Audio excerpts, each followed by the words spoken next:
ಸಾಧನೆಯನ್ನ ಅಖಿಲ ಭಾರತ ಶರಣ ಸಾಹಿತ್ಯ ಪರಿಷತ್ತು ಮತ್ತು ರಮಣಶ್ರೀ ಪ್ರತಿಷ್ಠಾನಗಳು 2024ನೇ ಸಾಲಿನ ರಮಣಶ್ರೀ ಶರಣ ಉತ್ತೇಜನ ಪ್ರಶಸ್ತಿಯನ್ನು ನೀಡಿ ಸನ್ಮಾನಿಸಲು ಹೆಮ್ಮೆ ಪಡುತ್ತವೆ. ಧನ್ಯವಾದ. 2024ರ ರಮಣ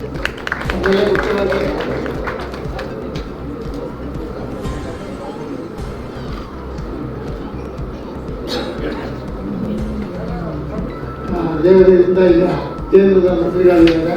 ಸೊ ನಾ ಹೇಳಿದ ಮಾತು ನಿಜ ಆಯಿತು ಸರ್.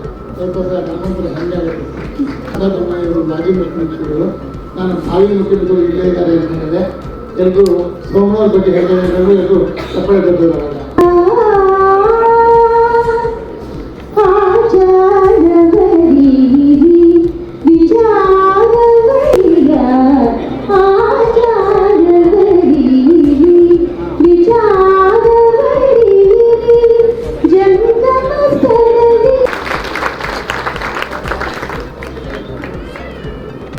ಬೋಗು ಅಣ್ಣ ಅಣ್ಣ ಅಣ್ಣ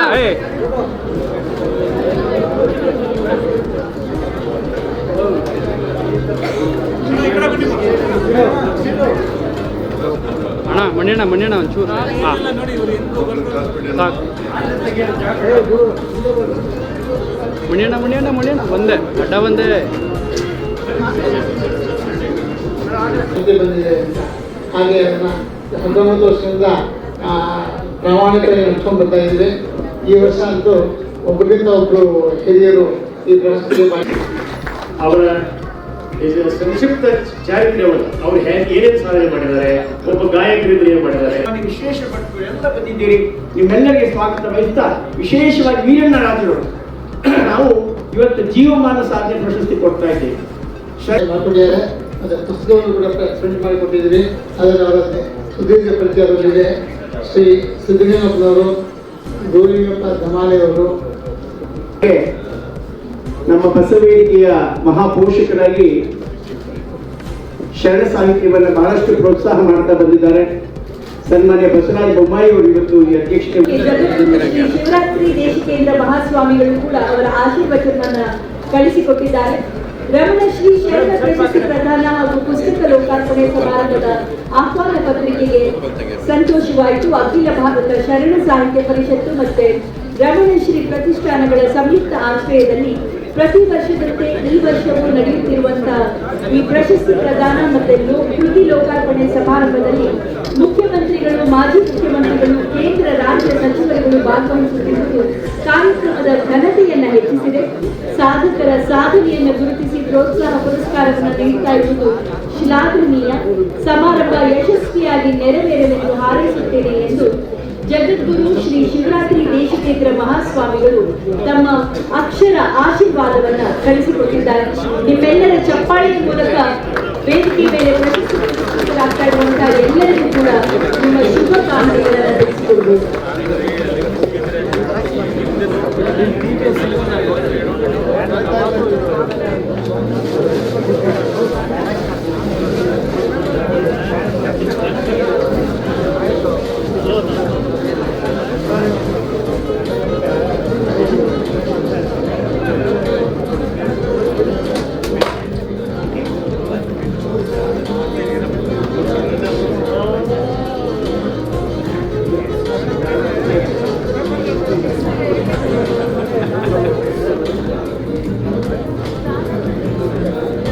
ಮಾನ್ಯ ಮುಖ್ಯಮಂತ್ರಿಗಳಾದ ಶ್ರೀ ಸಿದ್ದರಾಮಯ್ಯ ಅವರು ಹಾಗೆ ಮಾಜಿ ಮುಖ್ಯಮಂತ್ರಿಗಳಾದಂತಹ ಬಸವರಾಜ ಬೊಮ್ಮಾಯಿ ಅವರು ವೇದಿಕೆಯಲ್ಲಿ ಇಂದಿನ ರಮಣಶ್ರೀ ಶರಣ ಉತ್ತೇಜನ ಪ್ರಶಸ್ತಿ ಪುರಸ್ಕೃತರನ್ನ ಸನ್ಮಾನಿಸ್ತಾ ಇದ್ದಾರೆ.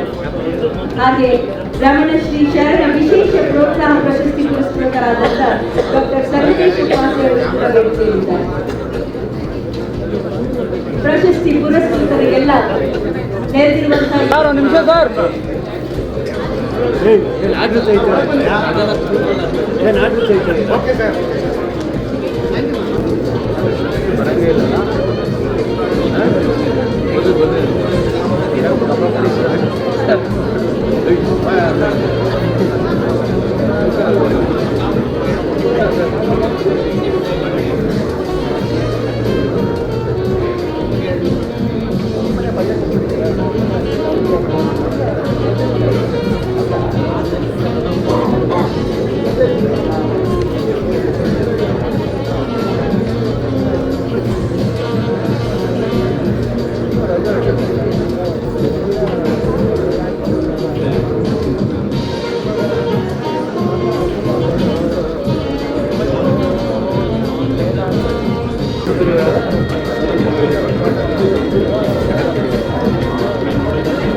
ರಮಣಶ್ರೀ ಶರಣ ಪ್ರಶಸ್ತಿ ಪ್ರದಾನ 2024 ಹಮ್ಮಿಕೊಂಡಿದ್ದಾರೆ.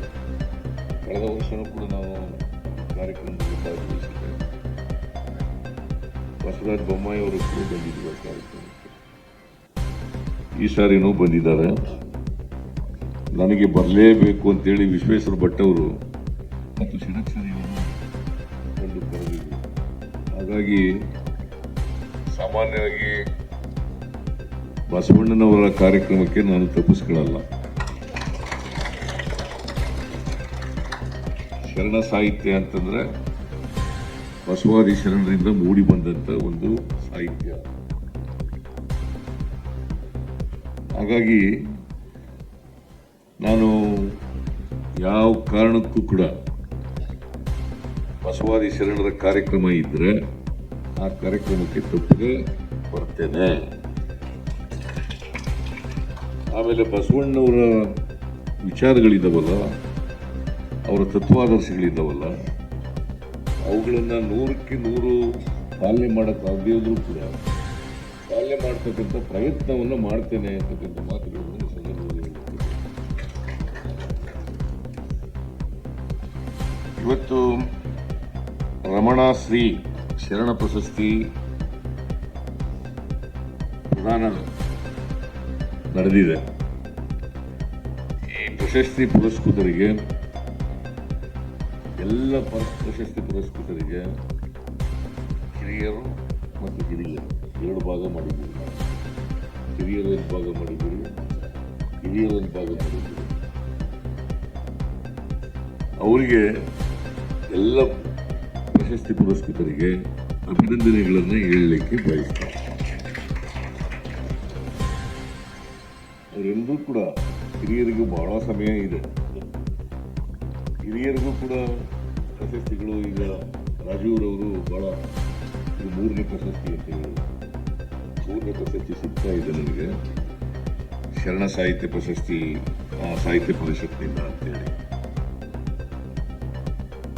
ಅವರು ಇನ್ನೂ ರಿಟೈರ್ಡ್ ಆಗಿದ್ದಾರೆ,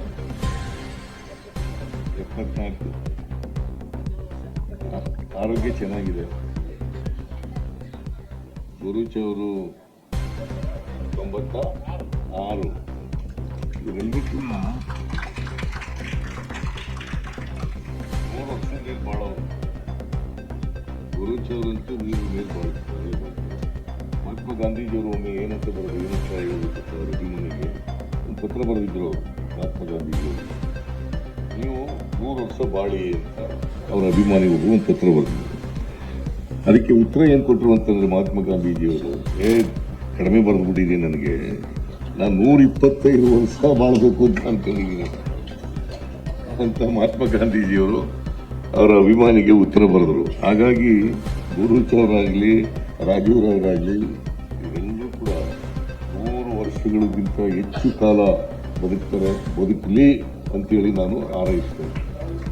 ನಾನು 100 ವರ್ಷ ಕಷ್ಟ, ಯಾಕಂದರೆ ನನಗೆ ಈ ಶುಗರ್ ಸಮಸ್ಯೆ ಇದೆ ಮತ್ತು ರಾಜಕಾರಣಿಗಳಿಗೆ ಕಟ್ಟುನಿಟ್ಟಾಗಿ ಜೀವನ ಮಾಡೋಕ್ಕಾಗಲ್ಲ. ಬಸವರಾಜ ಬೊಮ್ಮಾಯಿಗೂ ಕೂಡ ಅದೇ ಸಮಸ್ಯೆ ಅಂತ ಅಂತೇನಿಲ್ಲ.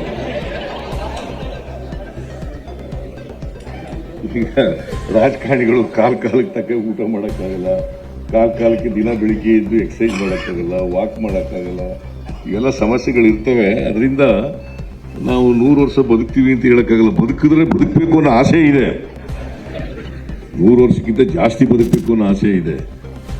ಆದರೆ ಬದುಕ್ತೀವೋ ಇಲ್ಲೋ ಅಂತ ಗೊತ್ತಿಲ್ಲ. ಏನೇ ಇರಲಿ, ನಾನು ಅದ್ರ ಬಗ್ಗೆ ಅಷ್ಟೊಂದು ತಲೆ ಕೆಡಿಸ್ಕೊಳ್ಳೋಕೆ ಹೋಗಲ್ಲ. ಅವರಿಗೆ ಆಯುಸ್ಸು ಆರೋಗ್ಯಗಳು ಎಲ್ಲರೂ ಪುರಸ್ಕೃತರಿಗೆ ದೊರಕಲಿ ಅಂತೇಳಿ ನಾನು ದೇವರಲ್ಲಿ ಪ್ರಾರ್ಥನೆಯನ್ನು ಮಾಡ್ತೇನೆ.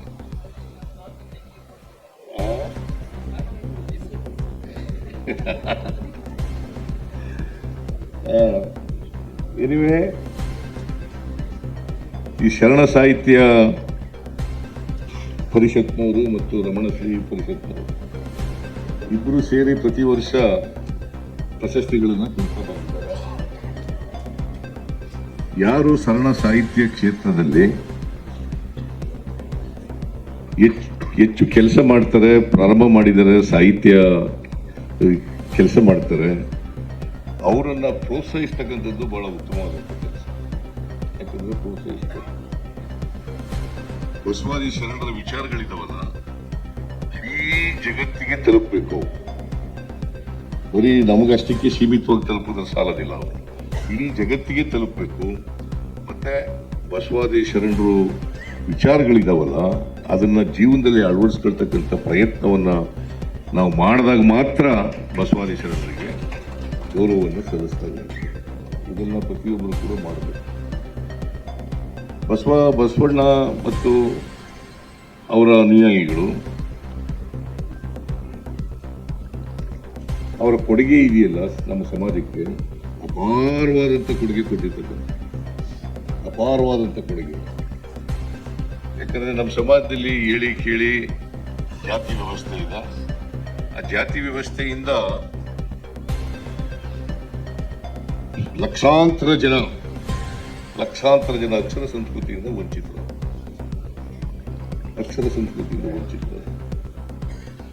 ಬಹುಶಃ ಅಕ್ಷರ ಸಂಸ್ಕೃತಿ ಎಲ್ಲರಿಗೂ ದೊರಕಿದ್ರೆ ಇಷ್ಟೊಂದು ಅಸಮಾನತೆಯನ್ನ ಕಾಣಲಿಕ್ಕೆ ಸಾಧ್ಯ ಆಗ್ತಾ ಇಲ್ಲ. ಅದಕ್ಕೆ ಬಾಬಾ ಸಾಹೇಬ್ ಅಂಬೇಡ್ಕರ್ ಅವರು ಕಾನ್ಸ್ಟಿಟ್ಯೂಂಟ್ ಅಸೆಂಬ್ಲಿನಲ್ಲಿ ಭಾಷಣ ಮಾಡ್ತಾ ಹೇಳ್ತಾರೆ, ನಾವು ಜನವರಿ 26, 1950ನೇ ಇಸ್ವಿ ನಮ್ಮ ಸಂವಿಧಾನ ಜಾರಿಗೆ ಬರ್ತದೆ. ಆ ಜಾರಿಗೆ ಬಂದಾಗ ನಾವು ವೈರುಧ್ಯತೆ ಇರ್ತಕ್ಕಂಥ ಸಮಾಜಕ್ಕೆ ಕಾಲಿಡ್ತಾ ಇದ್ದೀವಿ. ಆರ್ಥಿಕ ಅಸಮಾನತೆ ಇದೆ, ಸಾಮಾಜಿಕ ಅಸಮಾನತೆ. ನಮಗೆ ರಾಜಕೀಯ ಸಮಾನತೆ ಸಿಕ್ಕಿದೆ ಸ್ವಾತಂತ್ರ್ಯ ಬಂದ ಮೇಲೆ. ಎಲ್ರಿಗೂ ವೋಟ್ ಹಾಕ್ತಕ್ಕಂಥ ಅಧಿಕಾರ ಸಿಕ್ಕಿದೆ. ಮತ್ತಷ್ಟು ಸುದ್ದಿಗಳಿಗಾಗಿ ನೋಡ್ತಾ ಇರಿ ಪಬ್ಲಿಕ್ ನ್ಯೂಸ್ 24x7. ಇದು ಸತ್ಯದ ಧ್ವನಿ.